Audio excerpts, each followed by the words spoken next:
Thank you for your patience. So we now start the program.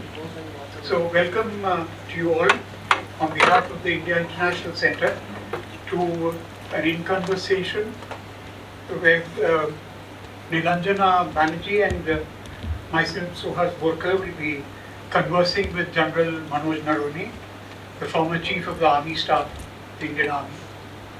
And the peg, of course, is the Cantonment Conspiracy, which was published last month. Now, I'll just, I mean, everybody knows it, but I think for record, we'll just introduce General Naravane. General Naravane served as the 28th Chief of the Army Staff of the Indian Army from 31st December 2019 to 30th April 22. He's an alumnus of the National Defence Academy, Kadakwasla, the Indian Military Academy, Dehradun, and the Defence Services Staff College, Wellington, and the Army War College, Mau, where he was also on the faculty. In a distinguished military career spanning more than 4 decades, he also served as the Vice Chief of the Army Staff and General Officer Commanding-in-Chief of the Training and Eastern Commands. He was part of the Indian peacekeeping force in Sri Lanka, served as Defence Attaché in Yangon, and was head of many Indian delegations to several countries. He was commissioned into the Sikh Light Infantry Regiment, which had mainly Sikh troops from Punjab. The former chief's tenure in office in January 2020 began with greetings. He said Sat Shri Akal, and then at the end of the tenure in early May, he paid obeisance to at the Golden Temple. So it's a kind of a cycle which you completed. My colleague at this introduction, Neelanjana Banerjee, is a documentary filmmaker, and currently she looks after content operations of Bharat Shakti and startnewsglobal.com, two niche portals dedicated to national security and foreign affairs. I don't think I'll need an introduction at IIC. Thank you very much. Now, before we go to the promo of the film, which is a minute long, I was intrigued by this comment by a gentleman called Major Shinde. You know, it's on the internet, and he says that the book, the Cantonment Conspiracy, is deeply rooted in the army ethos. Now, I like that phrase very much. It's deeply rooted in the army ethos. So, can we now have the promo, please?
Thank you for that. Now, the first, can I show the first question to you? Yeah, but the army ethos is not murder.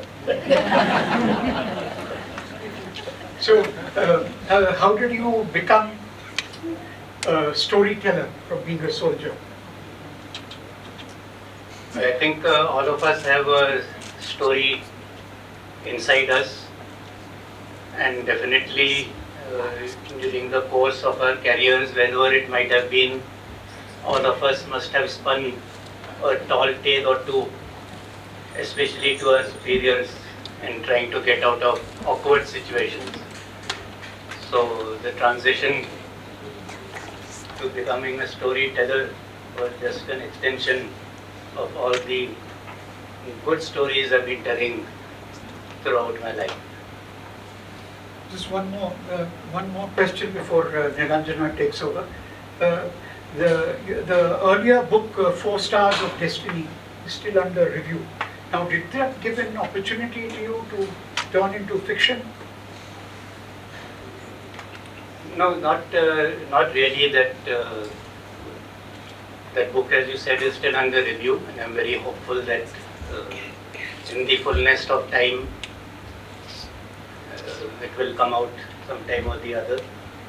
But just like an artist explores various forms of art, sometimes it is oil painting, sometimes it is watercolors, sometimes it is still, sometimes it is landscapes. So why can't you also explore different forms of writing? Why does it only have to be non-fiction and serious writing all the time? Why can't it be something more light and romantic?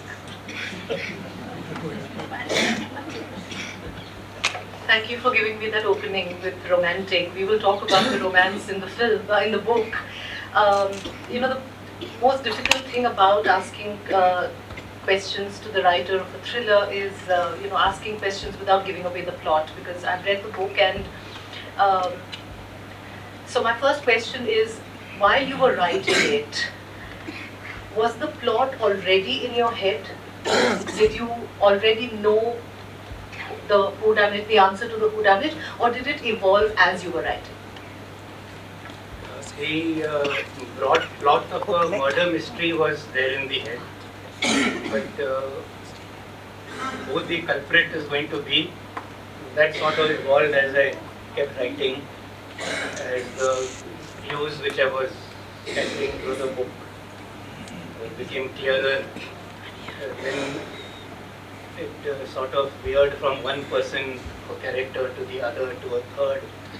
So I think because of the evolving nature of the story, I think that has inadvertently also added to the mystery element in the book.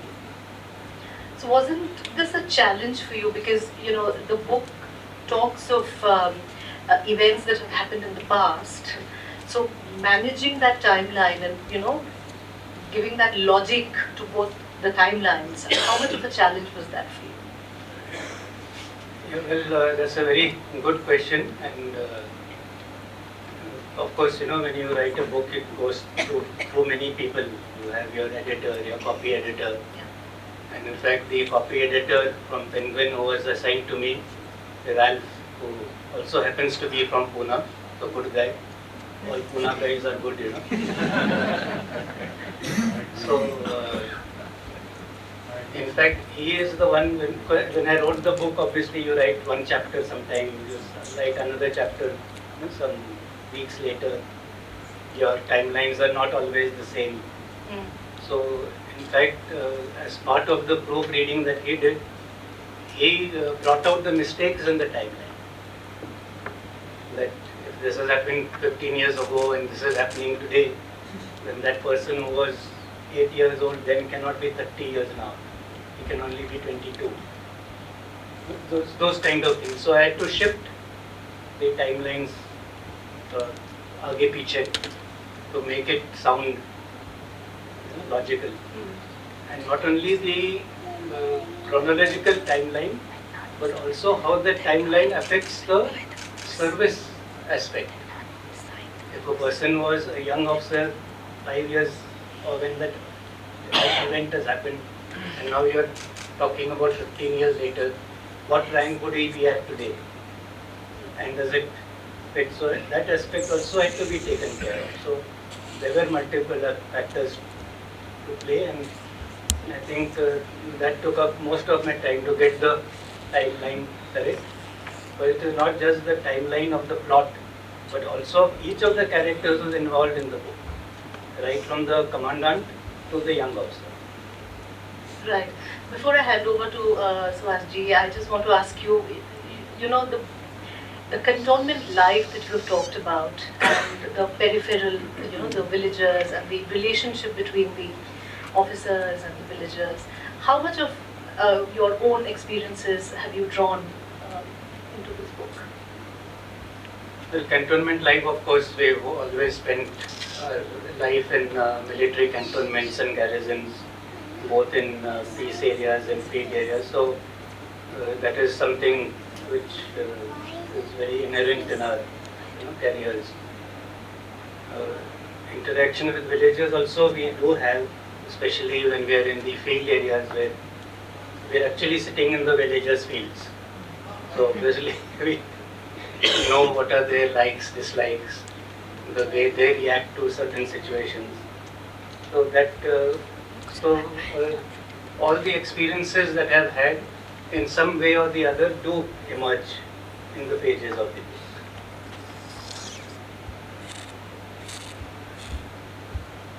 Yeah, I have to confess, Dandu, that it's a unputdownable book. It's a single read. One just gets through. You know, it's got that, I mean, absolutely a thriller. You can't put it down till you finished it. I mean, it keeps you so wrung, you know. So the other thing which struck me was that you talk so much of women empowerment. You know, Renuka Khatri, the young lieutenant. I mean, the picture of her is, you know, I mean, it's she gets it's a future timeline. She's 2026, and then you know, is the first woman into one of the first batches from the NDA, MBA, and into the combat area. So, I mean, it's because you had, as I understand, you had a contribution in empowering women in the armed forces. So this story exemplifies that, embodies that. Now, how do you relate to that? Well, yes, women in the armed forces have been there for a long time, but there were 2 or 3 issues, especially regarding grant of permanent commission to women officers, which happened during my time. Also, we used to not admit women cadets to the National Defence Academy, or women would go to the Officers Training Academy at Chennai as short service commission officers and only then get permanent commission in due course. Whereas anyone who goes through the MDA and thereafter to the IMA is automatically a permanent commissioned officer. So that's quite a radical change, and all the preparations for that started during our time. And I say our time because it is not just the Army Chief, but Air Force Chief and the Naval Chief, R.K. Singh and Karambir. And we also happened to be course mates from the NBA. And we had gone to the academy a number of times to see all the arrangements being made for the induction of the women cadets, which happened in July of 2022, just after I had retired. But when I had gone for the last parade at the NBA before retirement, that time in the media interaction, somebody asked me this question, that when can you expect the first ex-NBA women officer to become chief? So, yeah, so I had to think, a little bit, and I said maybe 44 odd years from now. But to be a chief, you have to be in one of the combat arms, or transferred to the combat arm later on from engineers or signal. So that is where that seed of that idea was there, that can women rise up to the topmost rung And if that is the requirement, then do they need to go then into the combat arms? And that's how I've set it in the future, 2026, because that is actually when the first women cadet from the NDA would graduate from the IMA. In this month, they will graduate from the NDA, go for 1 year's training to IMA, and May next year they will be commissioned officers. So that is how that idea panned out. While you were writing this, then you also project the contrarian view. At every step, Renuka is, there is some kind of mindset which is opposing women coming in, especially into a combat element. So that also you are putting there, so that it reflects the ground reality. That's the advantage of writing fiction. You can write whatever you want.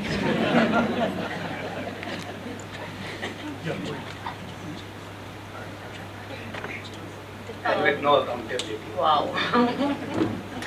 No, but you have talked about patriarchy and the patriarchal mindset that exists and which is a reality. And a lot of, again, I'm so afraid I'm going to give something away, but I'm just trying very hard to control that. But let's talk about the characters. Let's talk about Rohit, Renuka, Rehmat, and how did you come up with these characters? How did you, design them? In theatre, it's character design, right? So how did you design these characters, and where did these names come from? Tell us a little more about it. Well, I was trying to show the two ends of the spectrum, because when young men and women join the armed forces, they come from varied backgrounds. It is not that you come from just one background. That's why I took the two extremes, one with service pedigree, second, third generation officer, and one who's got no clue whatsoever about what the armed forces are about. So these were the two extremes. But no matter where you come from, ultimately, through the training that is given, you become a good officer who is worthy of wearing the uniform. So that was what I was trying to put. But if any specific characters, I molded them on, not really. There must have been influences, yes, right? obviously through so many years in the army you come across so many people. I must confess there is one Rohit in the audience. Own up. Who happens to be third generation. Yes. So you can take credit for being the hero. So yes, but not really molded on any particular person as such. It just evolved as you went and writing. So the characters kept getting fleshed out as the story progressed. Your dad was also in the armed forces. He was in the Air Force wing commander. Now, has that? I mean, somehow is that all ingrained in your DNA now? That everything comes with so much facility, as if you're living. It's a living experience. Yes, my father was in the Air Force, but the Air Force life is quite different from the Army life. So it's not exactly the same. So as far as the Army experiences are concerned, I think it would be primarily based on my own experiences. But my father was always an Army man at heart. So yes, in a way, that has rubbed off.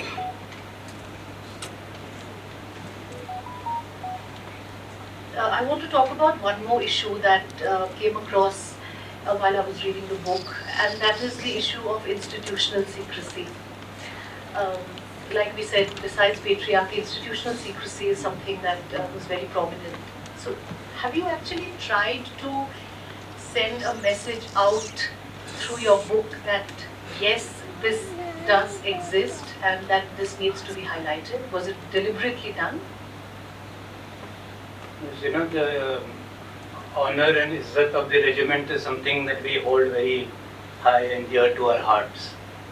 But obviously everything can't go as per plan every time. mishaps happen, incidents do happen, and there are times where you are tempted to do some cover-up actions, but in trying to do that cover-up, you probably dig yourself deeper and deeper into a hole. So definitely yes, through the book and the way it is narrated, I have tried to show that that's not the correct way to go about things without making it into a lecture on morals and ethics. But yes, in an indirect manner, definitely that it's good to keep honor of the regiment and all up to a certain level. But once it crosses a certain Lakshman Rekha, then you need to keep that as a back seat and let the natural justice take its course. There is a mention in the book about the silver trophies of the unit. And then you also mention about an ornate brass seal belonging to the Dalai Lama. And then through that link, you mentioned the Sino-Indian War of 1962, as well as the frequent clashes between the two armies, the latest being a clash in eastern Ladakh in 2020. I mean, it's a beautifully laid out narrative, no? And it brings you to, I mean, it's a kind of a geopolitical scenario.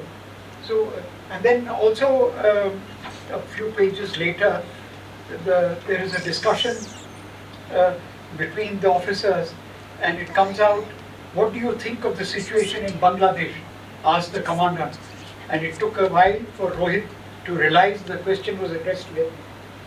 And then at the end, the commandant says, that's a good point when Rohit talks of unemployment, simmering tension will remain and the situation can blow up again. And you say that's a good point, says the commandant, turning to others. And we must keep that in mind for ourselves too. If there is too much social inequality, it is bad for any country. Now, that's a critical comment. So I think that this is, saying more than is just being a military thriller. Well, yes, it had to be given a little historical perspective because, after all, the Indian Army and the regiments that we serve in are 200 years old, and they have fought all over the world, of course under a different flag, but nonetheless. So yes, so some sort of continuity. The idea was to show that these officers who are getting commissioned are part of, a greater picture. You're not just an individual, you're part of an organization which has got a and a reputation, and that is a reputation that is to be upheld by your actions now. It is not just now history that you are reading, but you will be part of the history which is going to be made and come out. As far as the second part of the question, we have served in many insurgency-prone areas in India and abroad. And in most cases, the underlying causative factor has been socio-economic disparities and a perceived sense of deprivation. And that is why insurgencies had started in Nagaland, which is still not settled, in Manipur, Mizoram, Meghalaya. All of Northeast had so many insurgencies. We have a situation in our Naxal areas, in J&K. But if you actually study it in depth, at the bottom, the one common factor which will be there throughout will be economics. And this disparity between haves, have-nots. So that is something which we have to look at, the bigger picture for our country too.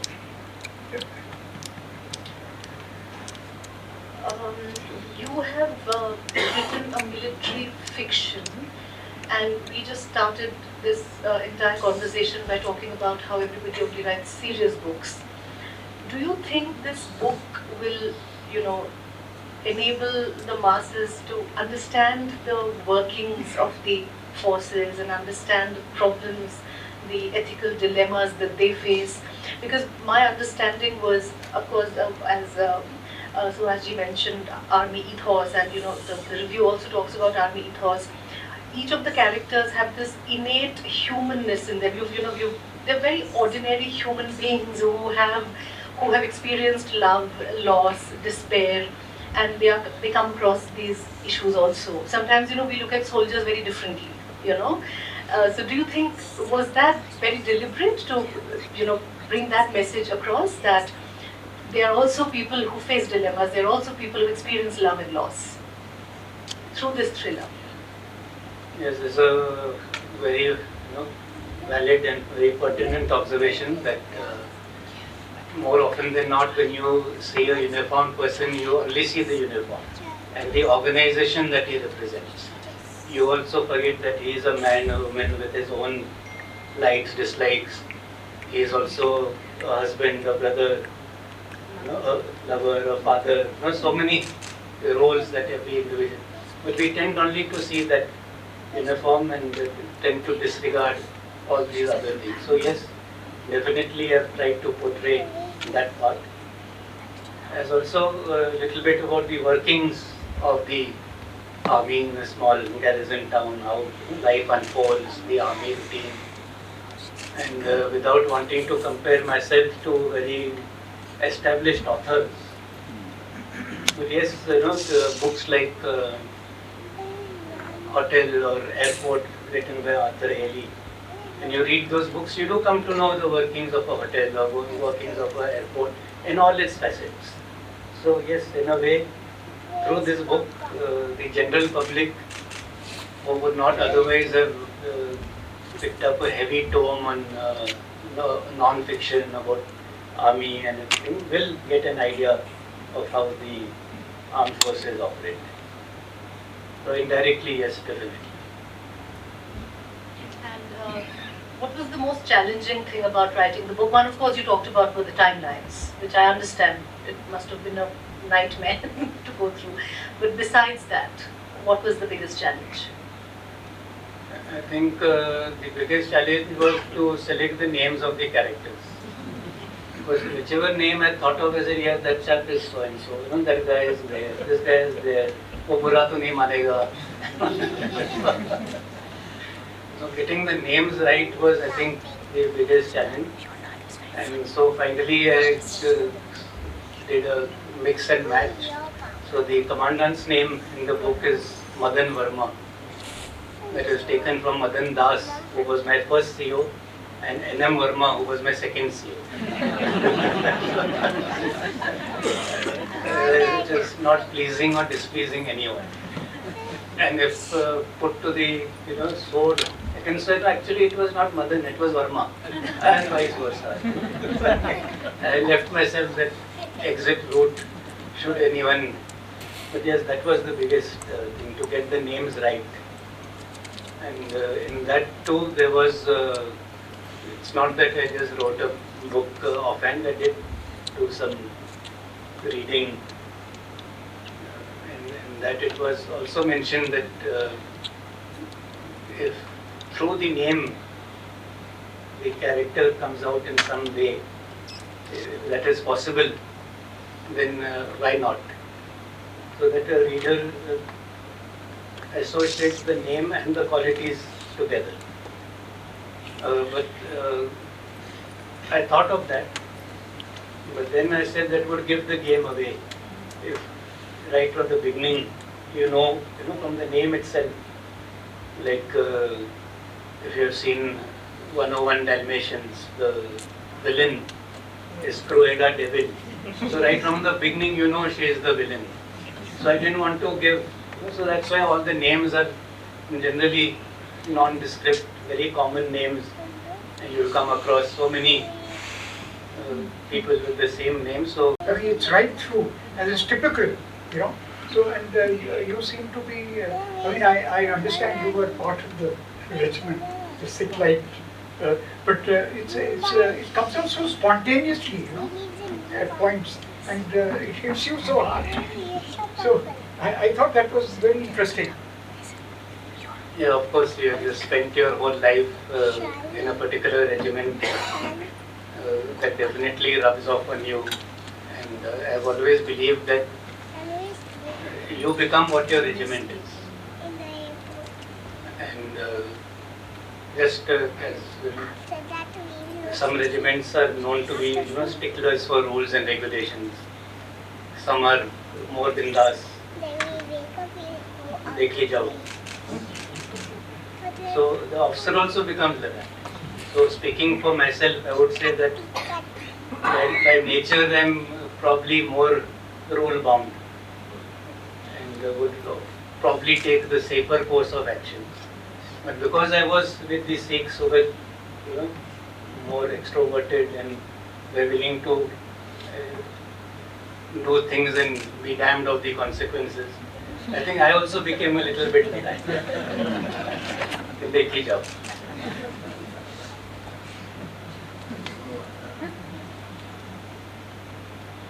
No, I just, while I was reading the book, and please accept this compliment from me, and I'm sure all the readers, once you read the book, you will agree that, you've been, the entire realism of military life and the way you've described the cantonment area and everything, it's been very descriptive, very vivid. And I really hope this book does well, which it will, but I also want to see it on an OTT platform very soon. I think it will be a very nice, series that one can come out with. That will depend on the feedback all of you will give. In fact, there are comments which I read in the social media that there could be a series which it's kind of an idea which is floating around that Renuka Chaudhary will become a kind of a serial killer. Serial detective, whatever. You can't let it out now, but there'll be a series developing, Not definitely, as I said, it depends on the feedback. I guess I'm quite aware that the first book will probably sell more on my name rather than the story. So, and it's the fact of life, so we have to be able to accept that. But should I get good feedback from the storyline point of view, then definitely I would not be averse to writing more fiction. And again, not necessarily murder mysteries, it could be humor. So like, as I said, you have to experiment with so many different kinds of genres. But will Rohit and Renuka, have you thought about that? That, will you continue their stories or? Yes, that's definitely a possibility. Rahmat can also join the army. Right. So there's nothing stopping her. Right. And what about the romance? Let's see. You gave me that the romance, the opening line, which I didn't take them. I'm taking it now. What about the romantic angle? How did you manage to weave those feelings in your book? That was just to keep reader interest alive. Otherwise, everybody on the side has become another, run-of-the-mill military pressy. So to keep interest alive, and let's see what happens. Because certain elements are open-ended. Yeah, open-ended, and in fact, Gurveen is here. He was my editor. I can't see her. She's. So so when she read the book, the first opinion, she said, "I wish Rohit had got together with dash dash dash." So, the last four lines prompted me to leave it more. The last four lines, for heaven's sake, man, just give her a ruddy kiss. That's the command. On hearing which, Rahmat shyly hid her face in her hands and darted off, pigtail bouncing joyously and alluringly from side to side. So, kind of a very romantic. As I said, when you see an army person, you only see the uniform. You never would have thought I had that streak in me.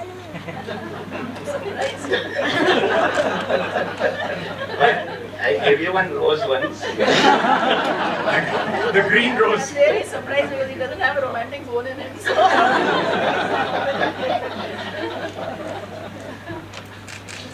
Not so we let secrets out. It's all classified. Okay, can we open with your permission, Yeah, sure. the house? If any questions you have, yeah, please go ahead. Take the mic. Just identify yourself as well. Good evening, General. My name is Sudipta Ghosh, and I must confess I haven't read your book. However, hearing you, it does sound a very crazy read, if I may say. I have two questions. The first is how much of your plot has an inspiration from a true incident, if any? I'll put the second question also. The second question is, the army being an institution which is steeped in ethos and traditions, you mentioned that all the officers and the men are people with human emotions, they are finally human beings. How do they deal with the stress and trauma that at times faces them in very extreme situations? Thank you.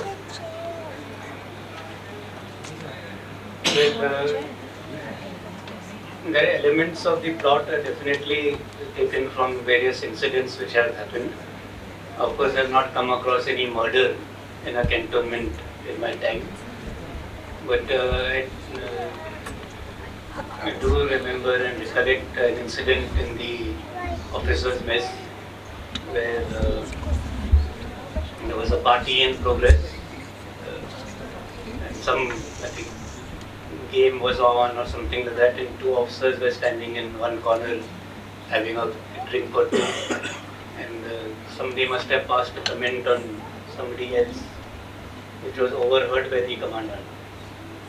So, and he took affront at it and ordered those two officers to be sent off from the mess, and asked me to conduct a court of inquiry on unofficer-like behavior. So, there are incidents. But unlike the hero of this book, I managed to get out of doing that inquiry in a very honorable manner. So, yeah, so there are elements of the plot. So maybe a kernel of the plot from somewhere, something else which you have read somewhere, or from some book or some movie which you have seen, some element, and all being put together in a different format. Yeah, just be brief, please. Go ahead. Hello sir, I'm Ishna Tabhade and I had a question. Like writing a murder mystery novel, fictional, that too is like very different from writing any other like normal fictional books. So, like, do you get like an inspiration from someone? Because it's quite different, like the writing style is quite different. You write thriller books, like where did you get this idea for writing like a murder mystery? Yeah, so a broad plot was there in my mind. As I said, this idea of something happening in an officer's mess and leading to an inquiry. Of course, that inquiry never happened. I was able to convince my boss that you are overreacting, so cool it. So that is also, sometimes you have to do that. You have to take a stand and tell your boss also that you don't do things like that. So yes, a plot is there, it's germinating in your mind, and it's only then required to put it in some kind of a order. And as I mentioned right in the beginning, and Neelanjana asked, that the story was evolving throughout. It is not that A to Z, it was absolutely crystal clear right from the beginning. So it did take some time, some iteration. Sometimes when you reach chapter 3, 4 or 5 and you wanted to include something, you said, but I have not mentioned this guy or this event earlier. So you have to go back to chapter 1 and put that thing in so that you could refer to it later on. So these ups and downs happen. I will not say that I started from A and reached the end in one go. Lots of iterations will take place. It is said that in our 77 years history of the Indian Army, no army chief has written a military thriller Any more questions? Yeah, go ahead. I just have You a pick up the mic, please. We're recording. Okay. Yeah. Just.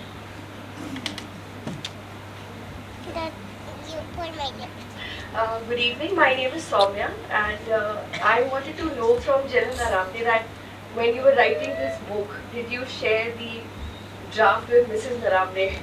Was there any kind of discussion taking place about the storyline, or were you keeping it secret because it's a thriller and you should not spill the beans?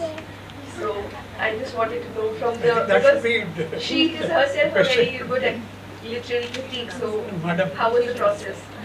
No, I definitely shared some thoughts and maybe some small passages with my daughters. They are my fiercest critics. But the whole book, I think, she's read in one go. Not one go, she read the book once it was ready in its final shape. Right? Yeah. Yes. Just a small point. Did General Padmanabhan write a thriller? Yeah, he had written a thriller, but it was work of fiction. So I'm not the first chief to have written a work of fiction, but yes, that was not a murder mystery. Suhas? No, blood. Yeah, go ahead. General, I'm Vijay Naik. Did you ever think or now think that your story with a soft Romo and a big knife and a tiger is here, that is going to become a Bollywood movie? I think it's too early to say, but I would like to acknowledge that the promo has been made by my son-in-law Simon, who was at the camera. It's all his hard work. So maybe he can make it into a movie too. You'll have to give him the first right. The first time. Yeah, Go ahead. like the general, I'm also ex-NDA, and of course, I had put in my papers very early in life for a different reason. So what I want to ask the general is that you were mentioning about a court of inquiry in the book on OLQ, right? So when you join the service and 42 years later, on two aspects, one is OLQ, the other is secularism. What difference do you find? Because in my time, I'm 71 commission. The army was absolutely apolitical. And the example was given, there is no organization which is as secular as the Indian Army. So what difference do you find in your 42 years of service? I think the spirit of secularism is very much deeply ingrained and very much alive within the army. And every now and then you do come across these news items of the Sarva Dharam Sthals that we have in all army units, where all people go under one roof. And all religions are represented there. I don't think we have anything to fear on that account. Similarly, about the apolitical nature of the armed forces, that is also equally true. But you have to realize that at the end of the day, you have to obey the orders of the government in power. That doesn't mean you are politicized. I have to listen to the Raksha Mantri. If I'm listening to the Raksha Mantri, doesn't mean that I'm for this party or that party. He's my boss. And I really well have to listen to him. But there's a difference between politicization and following a chain of command. So that is the way it stands. Just a cue from that question. If you look at the entire our neighborhood, I think we are the only country, correct me if I'm wrong, which has kept the army in the barracks, they've not taken political power. So how is this ingrained in the system? I think we know we don't want to take on responsibilities which are not in our charter. Our oath that we take on joining the army, whether as a Jawan or as an officer, is to uphold the Constitution of India as by law established. And as long as we always keep that this exact sentence uppermost in our minds, we can never go wrong.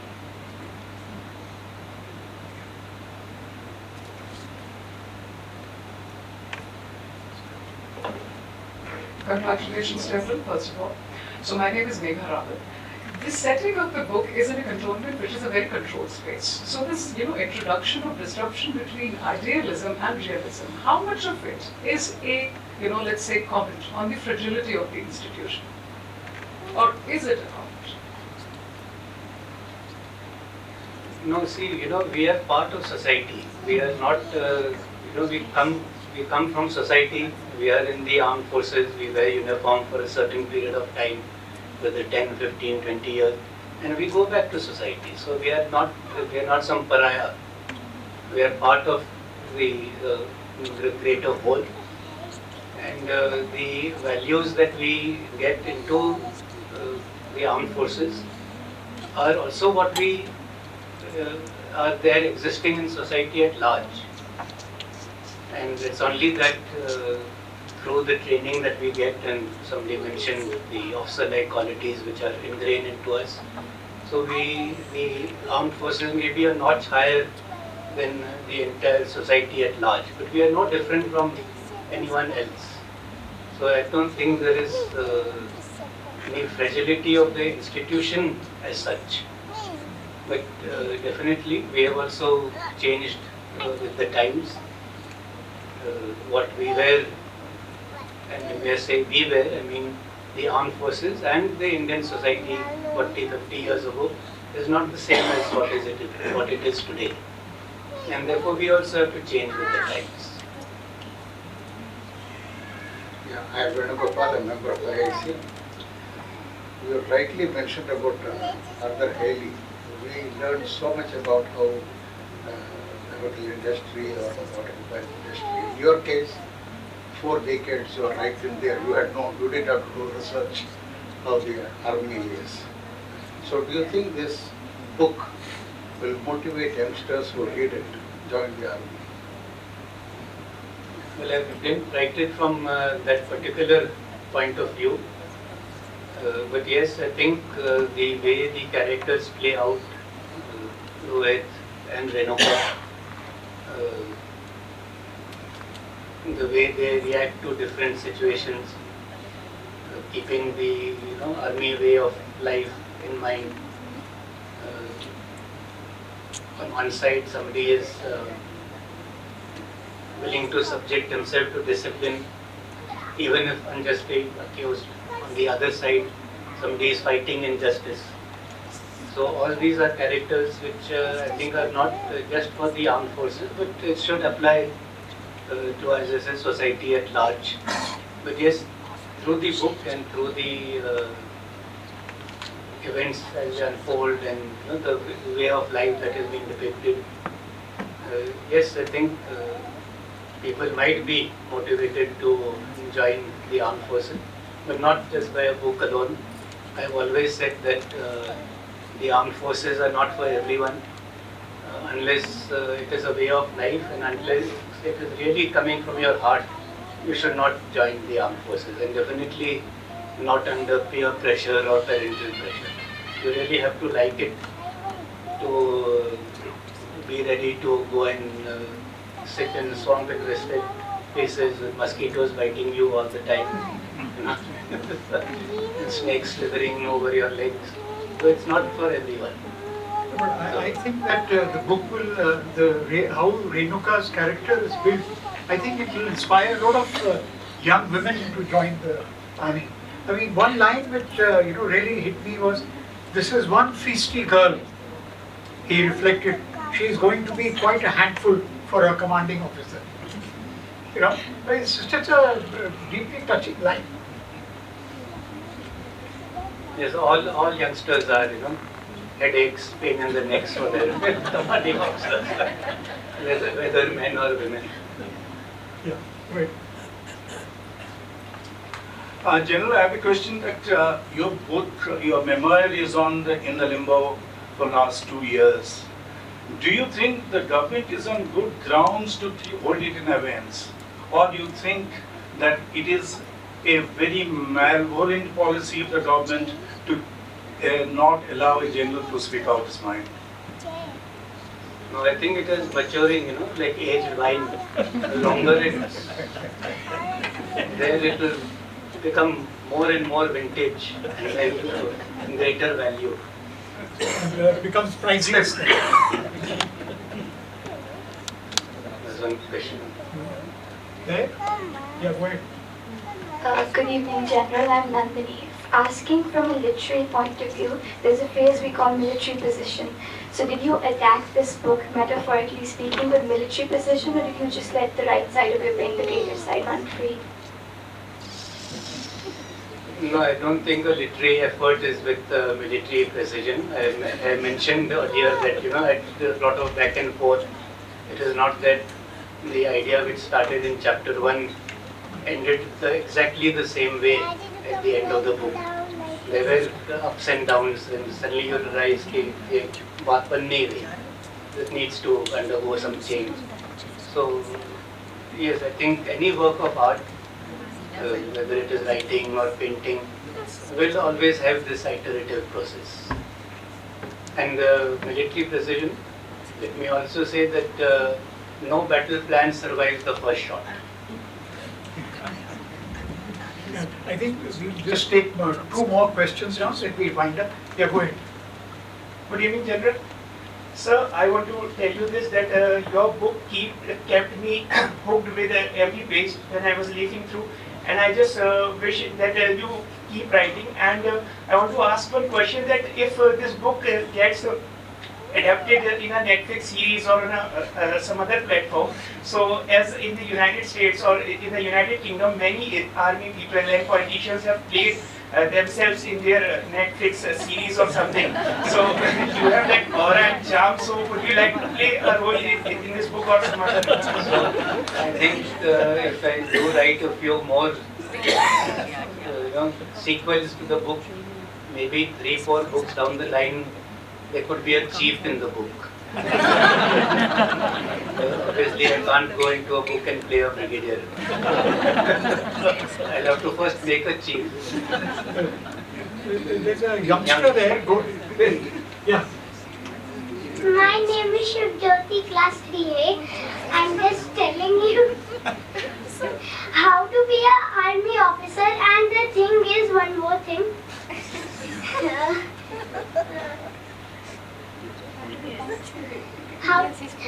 Why do the army officer be punctual every time?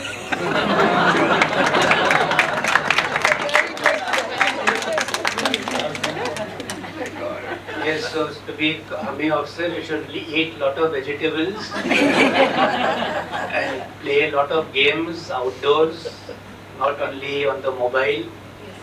And if you do that, then definitely you must become strong and grow tall, and then you'll be absolutely fit to become an army officer.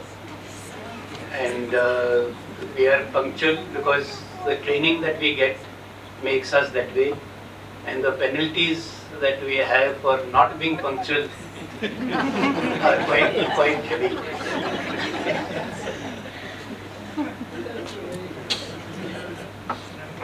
So I think that we'll now come to the end of the treat we've had with the General. So thank you all very much, and thank you. You want to? Oh, there's one more. Okay.